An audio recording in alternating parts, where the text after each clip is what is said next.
Hello everyone, welcome to my channel project house.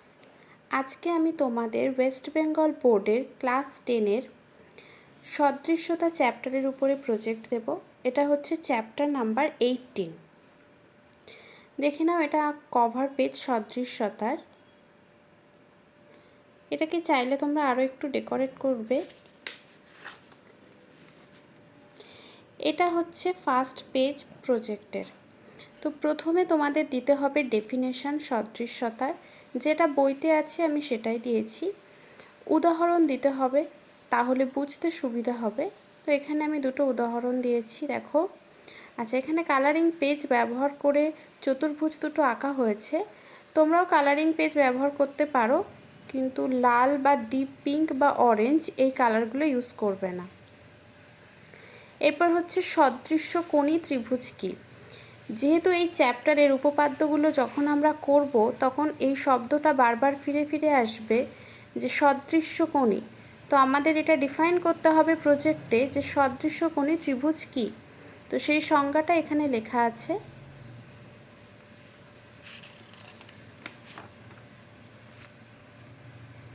এরপর second page দেখো, থ্যালেসের উপপাদ্য, যেটা তোমাদের বইতেও আছে। এখানে শুধু বিবৃতিটা লেখা হয়েছে, বিবৃতি আর তার সাথে ফটো, কারণ এর প্রমাণটা তোমাদের আউট অফ দ্য সিলেবাস, তাই প্রমাণটা লাগবে না এখানে, জাস্ট বিবৃতি দিলেই হবে। এরপর আসছে অনুসিদ্ধান্ত। অনুসিদ্ধান্ত থ্যালেসের উপপাদ্য থেকে অনেকেই এসেছে, তার মধ্যে এখান থেকে আমি দুটো নিয়েছি। তো দুটো অনুসিদ্ধান্ত তোমরা এখানে লিখবে, এই দুটো বই থেকেই নেওয়া। দেখো, তোমাদের বলে দিই যে এই চ্যাপ্টারে এতগুলো উপপাদ্য, এতগুলো প্রয়োগ আর এতগুলো অনুসিদ্ধান্ত রয়েছে যে সবগুলো নিলে প্রজেক্ট অনেক বড় হয়ে যাবে। তাই জন্য এগুলো বেছে বেছে নেওয়া হয়েছে, যেগুলো মোস্ট ইম্পর্ট্যান্ট আর যেগুলো অঙ্ক সলভ করতে কাজে লাগছে সেইগুলো। এবার তোমাদের স্কুল যদি বলে থাকে যে অন্য কোনগুলো নিতে হবে, সেগুলো যদি মেনশান করে দেয় তোমাদের, তাহলে কিন্তু সেগুলোই নিতে হবে। তখন কিন্তু আমি যেগুলো দিয়েছি সেগুলো দিলে হবে না। স্কুল যদি শুধু বলে যে প্রজেক্ট বানাতে, তাহলে আমি যা দিয়েছি দিয়ে দিলে হবে। এরপর দেখো, থ্যালেস উপপাদ্যের একটা বাস্তব প্রয়োগ দেওয়া আছে, কারণ প্রত্যেকটা উপপাদ্যেরই একটা করে বাস্তব প্রয়োগ তোমাদের লিখতে হবে। এরপর আসছে থ্যালেসের বিপরীত উপপাদ্য। এখানেও শুধু বিবৃতিটা নেওয়া হয়েছে, তার সাথে ফটো দেওয়া হয়েছে বোঝার সুবিধার জন্য। প্রমাণ দেওয়া হয়নি, কারণ প্রমাণ আউট অফ দ্য সিলেবাস। এখানে যেভাবে আঁকা হয়েছে সেভাবেই কিন্তু লেখা হয়েছে, তাই এই আঁকাতে পয়েন্টিংগুলো সেম রাখবে।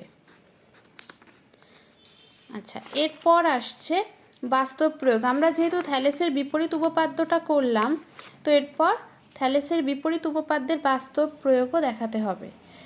তার জন্য একটা বাস্তব প্রয়োগ আমি দেখিয়ে দিয়েছি এখানে। আচ্ছা, এইবার আসছে সদৃশ্য ত্রিভুজ। এই চ্যাপ্টারে আমরা এই শব্দটাও বারবার ফিরে ফিরে আসবে, সদৃশ্য ত্রিভুজ। তার জন্য দেখো, ডিফাইন করতে হবে সদৃশ্য ত্রিভুজ কী। এখানে ডিফাইন করা আছে এবং দুটো ছবিও দেওয়া আছে। সদৃশ্য আমরা কখন বলবো সেগুলোও লেখা আছে। আচ্ছা, ডিফাইন করে নিলাম। এরপর হচ্ছে এরও একটা বাস্তব প্রয়োগ তোমাকে দিতে হবে। তো এখানে আমি বাস্তব প্রয়োগ দিয়ে দিয়েছি সদৃশ্য ত্রিভুজের, এটা বইয়ের থেকেই নেওয়া। আরও বইতে অনেকগুলো আছে, তোমরা যে কোনো একটা চাইলে নিতে পারো।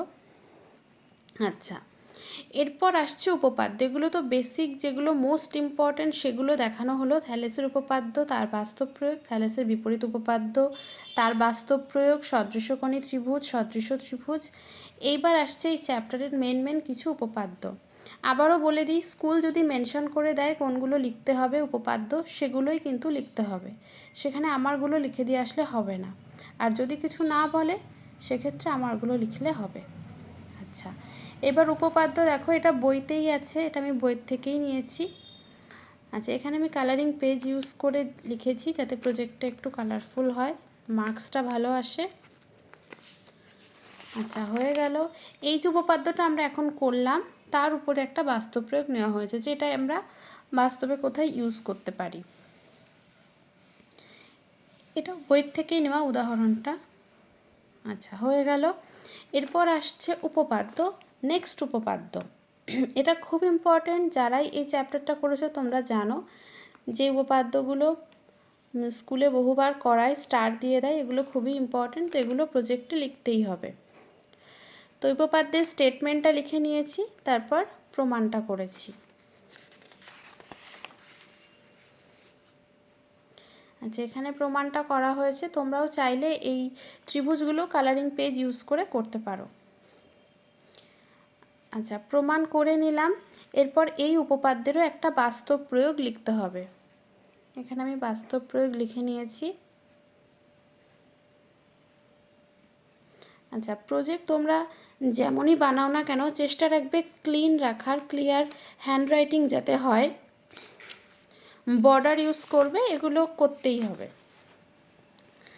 আচ্ছা, যে প্রজেক্টটা আমরা এখন দেখলাম, যে উপপাদ্যটা এখন আমরা দেখলাম, এটা তার বাস্তব প্রয়োগ, সেই বাস্তব প্রয়োগটা এখানে গিয়ে শেষ হচ্ছে, হয়ে গেল। আচ্ছা, আমি এই কটাই উপপাদ্য এখানে ব্যবহার করেছি কারণ এগুলোতেই 10 মার্কসের মতো প্রজেক্টটা চলে আসছে।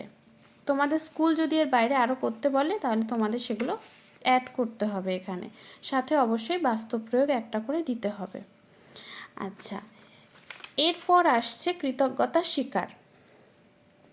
এটা হচ্ছে প্রজেক্টের একটা অবধারিত অংশ, এটা লিখতেই হয়। তো আমি এখানে লিখেছি, দেখো এখানে তুমি তোমার নাম লিখবে, তারপর স্কুলের 10ম শ্রেণীর, না 1 মিনিট, এখানে তুমি তোমার নাম লিখবে আর এখানে স্কুলের নাম লিখবে, যে আমি এই স্কুলের 10ম শ্রেণীর কোন বিভাগের ছাত্র অথবা ছাত্রী, সেটার মাথায় টিক দিয়ে দেবে। তোমার রোল নাম্বারটা এখানে লিখে দেবে। এরপর আসছে গণিতের শিক্ষক না শিক্ষিকা সেটা লিখবে, তোমাদের কোন টিচার আছে তার নাম লিখবে এখানে। তারপর যা যা লেখা আছে লিখে নেবে, যে তোমাকে অনেক অনুপ্রেরণা উৎসাহের সাথে সাহায্য করেছে, না হলে তোমার পক্ষে এটা লেখা সম্ভব হতো না।